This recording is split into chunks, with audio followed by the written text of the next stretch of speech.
Hello, everybody. Good morning. I hope you can hear me. I hope you can see me. I hope there's someone there. All of these are questions that will be answered in about a minute for me, I guess, because this shit takes too long every single fucking time. The lag is insane. Here we go. Stream started. Yeah, and I can hear myself. That's good enough for me. How are you guys doing on this wonderful Wednesday morning, the 19th of February? I hope, yesterday went well. I did finish Blood and Mistletoe, and I had fun with it. It was, in fact, a pretty good book. It was about all the things I wanted it to be about, so, you know, nice for a book to do all the things it's supposed to do. Hey, Britton, how are you this evening?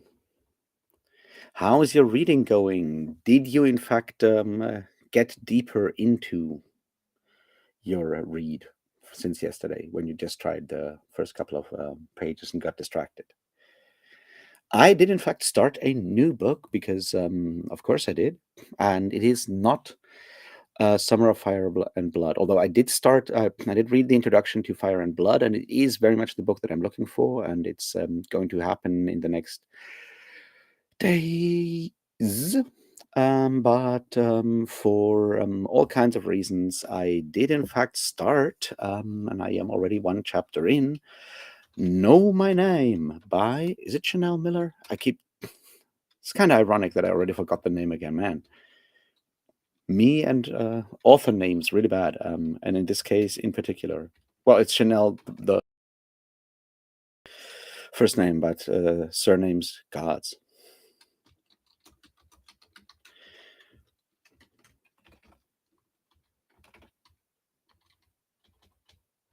Yeah, it is Chanel Miller. So there we go.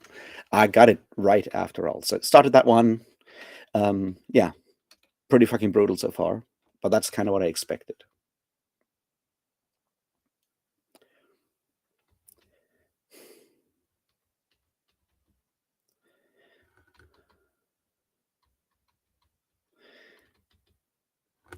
And yeah, I haven't checked on the newest things. I just seen like I logged onto Blue Sky and saw some people making references to new executive orders, and I haven't checked what new insanity has happened yet. Um, but I assume it's really good, right? It's positive, and it's gonna end poverty and bring peace on Earth, right?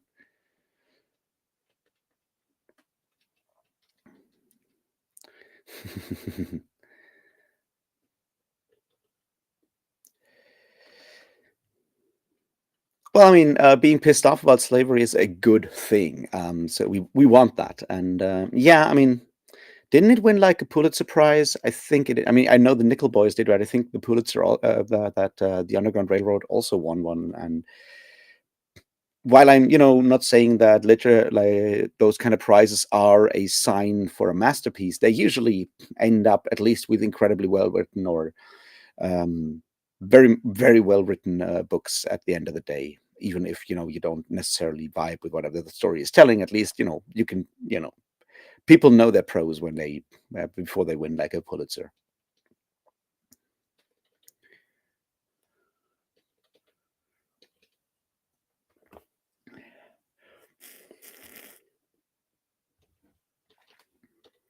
Yeah, yeah, like with all the defunding going on in academia and sciences, it's really hard. I've seen an interview with like one of like I think like Max Planck Society in Germany, like one of the larger like academic like research society like organizations. They're like, yeah, we're sending out emails to scientists in fields that we're interested in and asking them if they want to come over to Germany and have like job safety after what's happening in the US right now. So this could be like a massive like sort of like brain drain kind of thing going on for like top researchers, because I'm sure if even the Germans are doing it, I'm pretty sure that other countries have been very actively suggesting a move to researchers for the last couple of weeks already.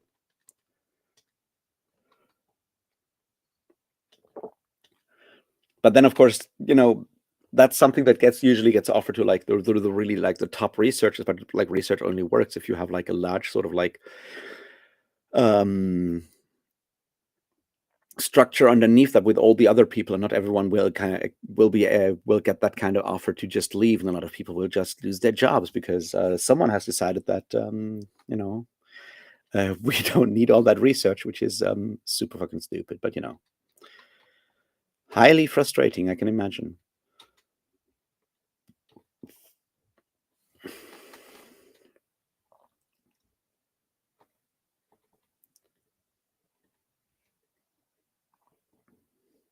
You mentioned that like on Sunday already about Clifford Brown. I remember that because I do pay attention to your jazz talk. I just don't know any of the songs because I spent my time listening to other stuff. Speaking of, it seems on Friday I'll be going to a concert of the Night Flight Orchestra, which I haven't seen in, well, I think since Wacken 2022. Yeah, I think since then.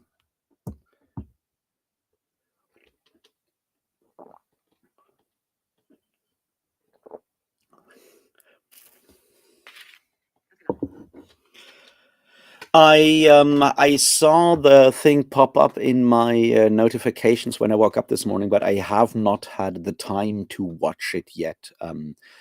The BookTube had mass hysteria thing made me think it is about the last week's situation, and the more I watch about that, the angrier I get because yeah, but I'm still not convinced I should make a video because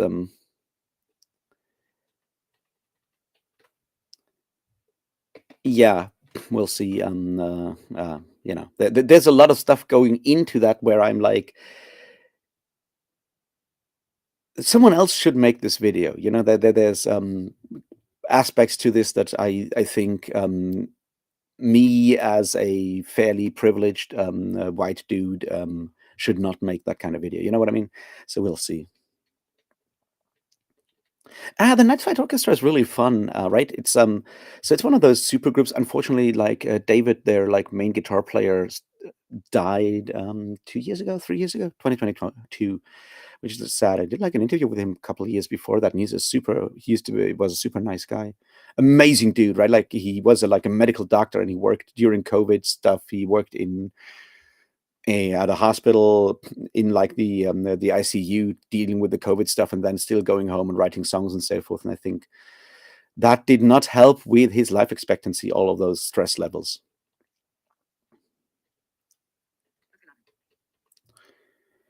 Anyway, so it's the Night Flight Orchestra is like one of those super groups where a lot of people from Sweden, from Scandinavia, playing in all these different like mostly like death metal bands like Soilwork and Archangel, Arch Enemy, and so forth, decided to play 70s 70s AOR melodic rock with a big helping of 70s disco sound added to it, and it's just really really cool because it's when you've seen those other bands and know like what they're usually doing, and then they go home and play like this very like, it has a vibe of like very early Foreigner stuff in there. But if you basically mix ABBA with Foreigner, that's kind of where you get the Night Flight Orchestra. So it's very very upbeat kind of music, highly entertaining.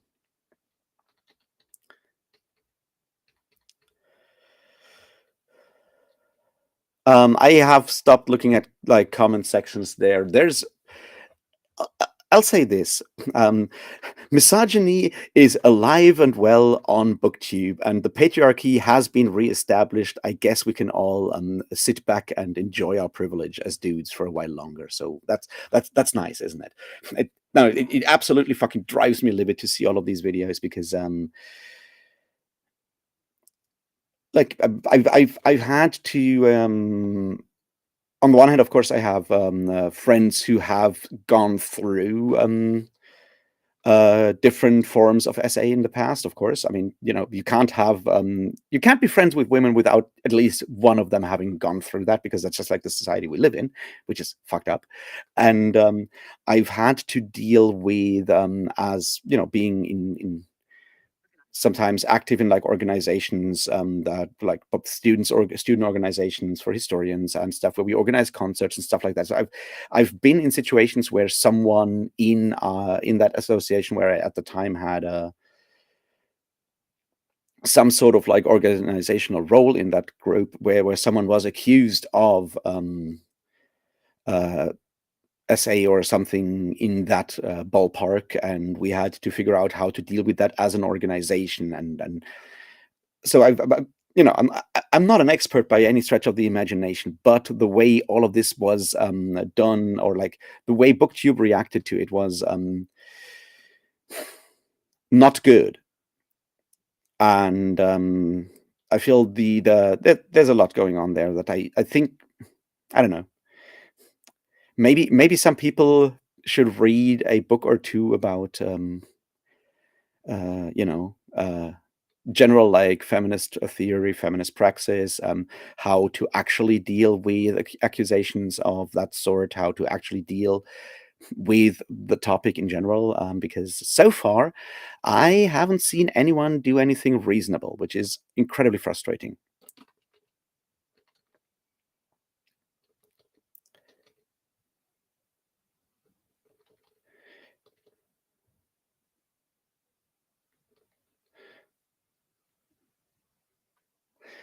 Um, yeah, that's what I'm very much holding off on it, because I don't want to talk about the specific situation, because the specific situation is so specific.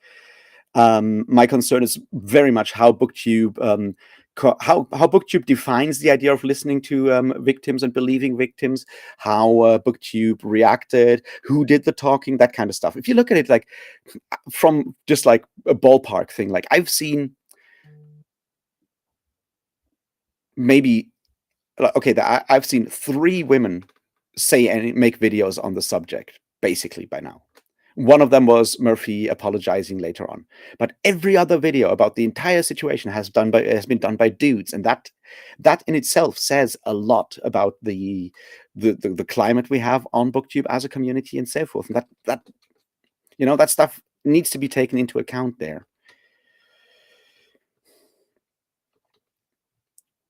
Um,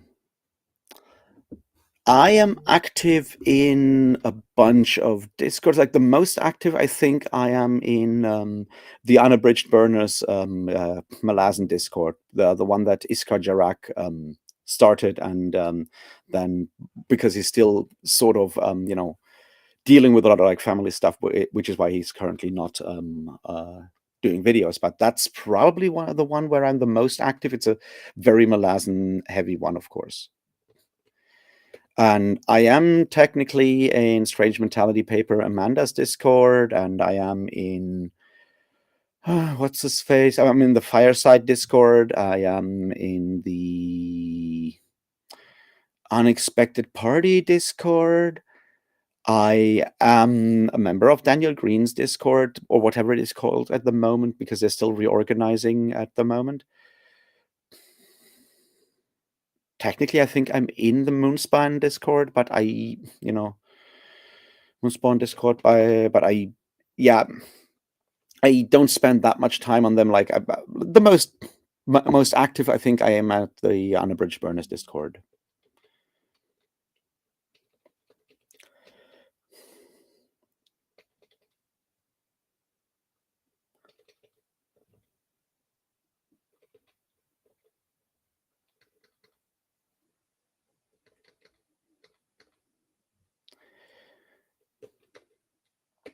Oh, I saw that Tori had a video, but the title was more like me talking to my book community or something, and I didn't click on it.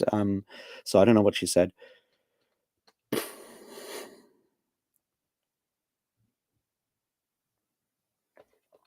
I'm looking forward to watching your video, Britton. I will do so whenever it comes out.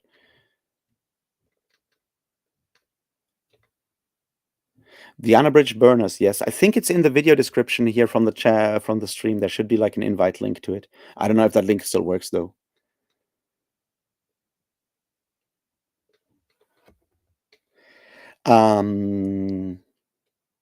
Yeah, Britton, I mean, the sad truth is like, who can you... I think the sad truth is that the who can you trust thing is something that is so difficult to answer because what I've learned over the years is like that whole idea that oh, I had like a gut feeling and say, well, you can't trust gut feelings. There's people you think are your best friends and are super nice people, and then you have like very believable evidence that no, they are not, and then you have other people that come off weirdly, and then it turns out they are in fact the true like the people you could trust, and it's very difficult, especially if you put like all these layers of communication in between that you have with people you don't know in, you haven't spent like time in like the same physical space in, because if you communicate with people through text messages, even through voice calls or whatever on Discord or whatever, yeah, right, there is always like a medium between you that does sort of make communication more difficult or takes away aspects of communication, and that makes it even harder.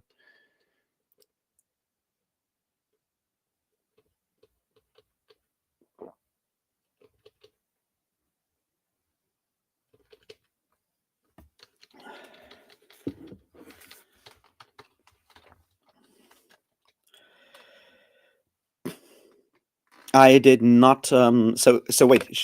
Tori did private her video again, so it is gone, and I can't watch it anymore. Not that I, necessarily wanted to, but like, anyway, let's do the first sprints. I will have to do a call to my bank, which I'm incredibly much, well, not looking forward to, because whoever looks forward talking to your bank, but it is what it is, and finance stuff has to be figured out. So there's that.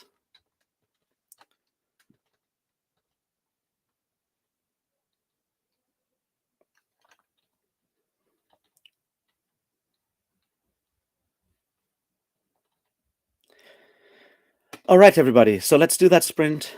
I'll be back around 5 past ish. I hope you get something done. Good luck with all of that, and let's talk in 45 minutes.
And I am back. How did we all do? Did you get stuff done? I sure hope so.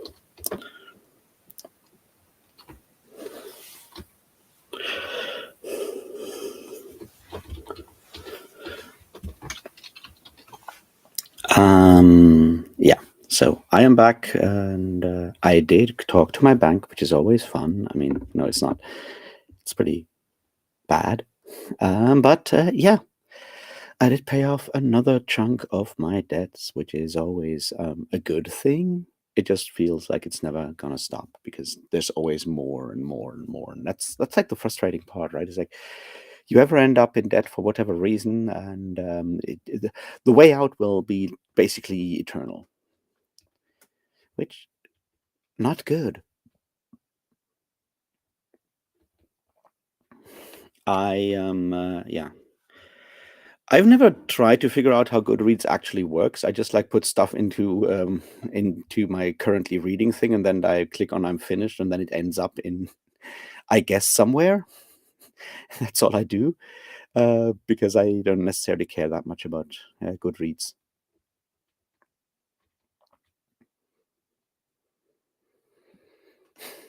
So yeah, that's what I did, and I did some organizational stuff for tonight because we have like another meeting for organizing concerts and things tonight. So that's going to happen. And yeah, not much else going on so far. I'm going to try and take some notes and do some stuff on the more productive side during the second sprints. And then I'm going down to the gym to slowly get back to working out after like being sick for a week and still not, completely fully whatever fully healthy means. But the coughing has gone down even further, so that's good. So we'll see. That's kind of the plan. I did manage to do like 2 hours of cardio yesterday, so I guess we can count this as a success, at least up to some point. So, I'll take it.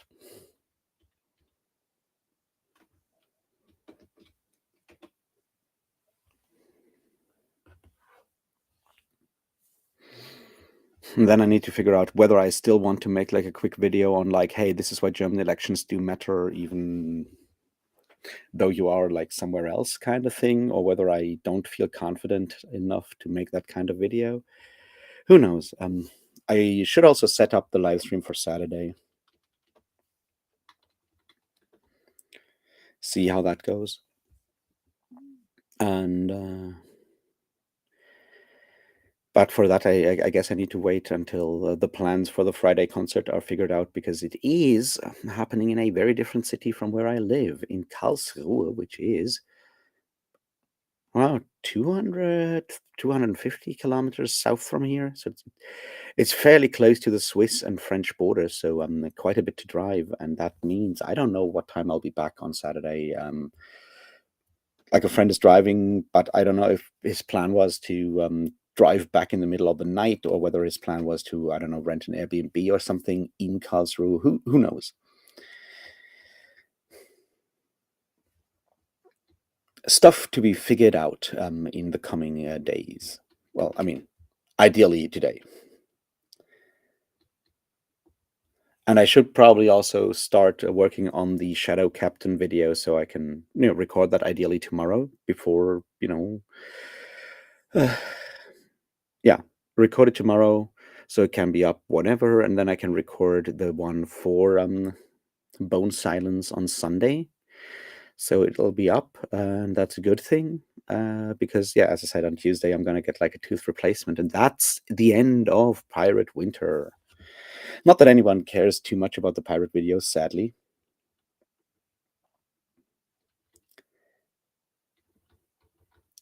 No, it's certainly fine, Britain, right? Here's the thing. As I said, I've been doing, I've been writing for like an online magazine for heavy metal for a while, and like if you are in the sort of like more underground side of heavy metal music, their lists are like one of the things. Like everyone is constantly making lists, and so I'm very familiar with with people finding joy in lists. I just never have had that. Like I'm incredibly bad at that. Like we used to have like writers. I mean, it's still there. I just like kind of stopped doing it. Like everyone writing for that magazine was supposed to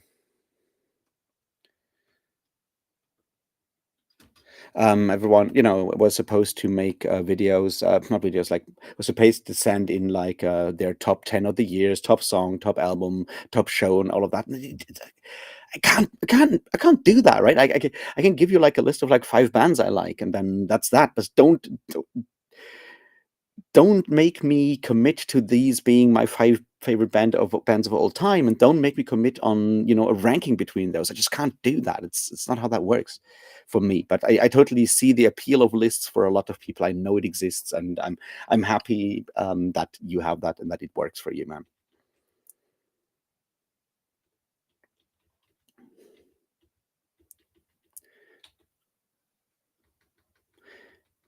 I've never really listened to the 10 Very Big Books podcast. I know obviously, who they are, and they've had Steven Erickson on for a couple of times, and all of that. I love what they're doing in theory, but I've never, listened to them. Well, I mean, Britain, the thing is, of course, that Goodreads is a terrible platform and hasn't been, worked on since Amazon bought it, which is kind of what Amazon usually does. It's like buy a platform and then just like let it rot.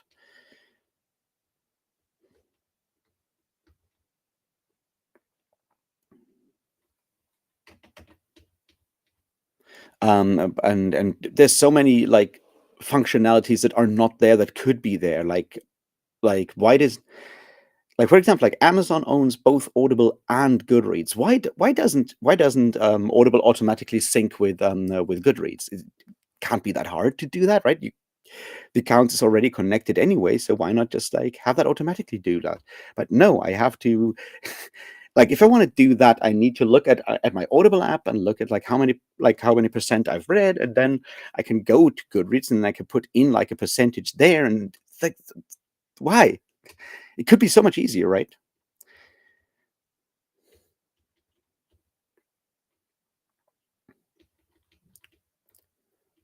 So yeah, it's feels like it's very much the kind of thing where they just like are not really interested in developing anything, and it's frustrating. Yeah, I know. Yeah, I noticed that they haven't done anything in their podcast, but I think there's a general thing that like there was this sort of like big boost of Malazan stuff happening during the pandemic, and I think it's just slowed down. Everyone has done their thing, and or like that time where everyone was constantly doing stuff, right? When Andy Smith was doing his reading through and making videos for each one, and then there was obviously Philip and AP doing their reread or reading and then having conversations about each book and so forth. And there was everyone was doing it at the time, so it felt like a small sort of like community doing content, doing collaborations with each other, talking to each other, boosting each other's videos, all of that. And that has obviously sort of like the interest has moved on, and I'm fine with that. But I know it's kind of frustrating that if you start looking at Malazan content now, it's all like 2 years old.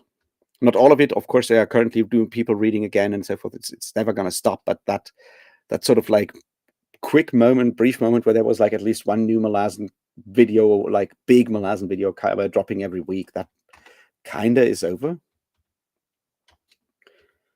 I was wondering what I would do if I would go and do like a reread, or read at least some books again in preparation for No Life Forsaken coming out in October.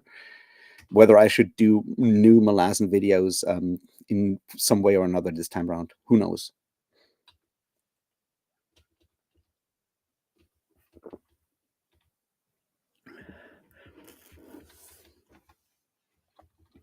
Well, that's good for John. I mean,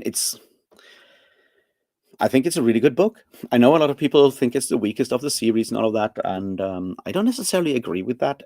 I think it can be a bit rough to get into because it is different from other fantasy if you're used to other fantasy stuff. But I think it's a pretty solid first book, and when you reread it, like on the first reread, you notice how many things are sort of like casually foreshadowed, dropped in as like a side reference and so forth, and how much of like the entire story is basically already put into the first book and you don't notice it because you obviously don't know where the whole thing is going, and then you go back and reread it and just, holy shit. This feels much more planned out than I thought it was.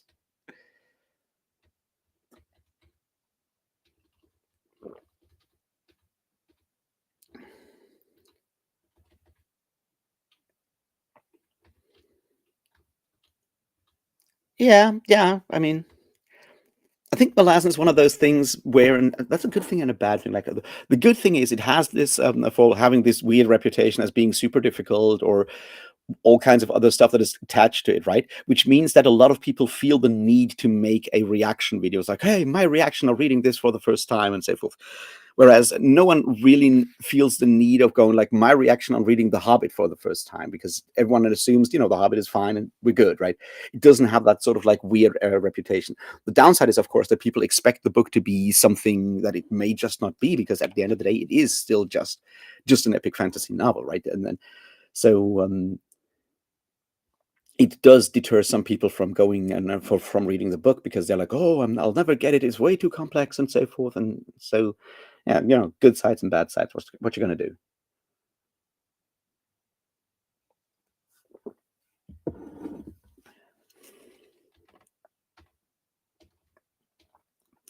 All right. Shall we do the second sprint so I can be in time for my way down to the gym, because someone has to torture themselves and it may as well be me. Should you go to sleep, then good night. Otherwise, I'll talk to you in about 45-ish.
And I am back. How did you guys do? How did we all do?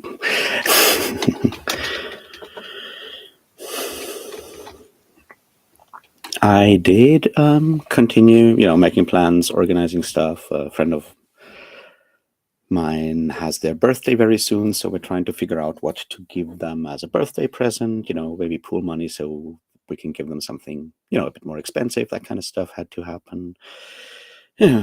Planning shit. The sad part is that I still need to fill out a form for, like getting unemployment money, but I guess it might just be a project for tomorrow's sprints.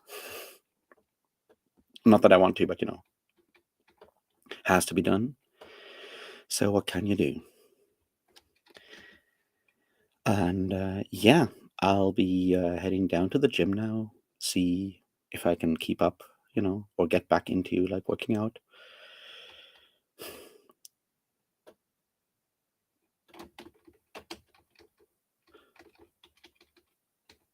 Oh, I did not watch that. In general, I am very much a fan of what DM25 is doing. Very much. Years ago, Yanis Varoufakis was actually, giving a talk here in Marburg, and I, of course, went to watch that. And certainly a charismatic speaker for sure. Certainly someone I tended to agree with quite a bit too.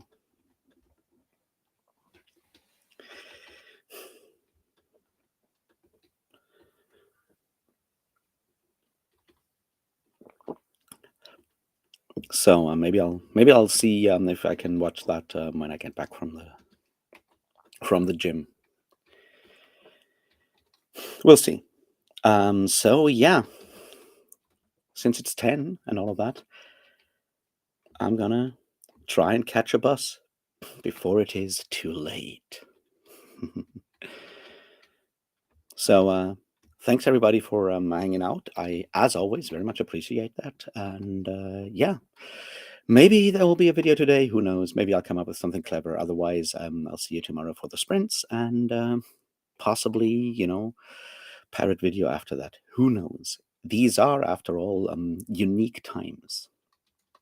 As are all times, just to be clear. So yeah, see you guys around, and thanks.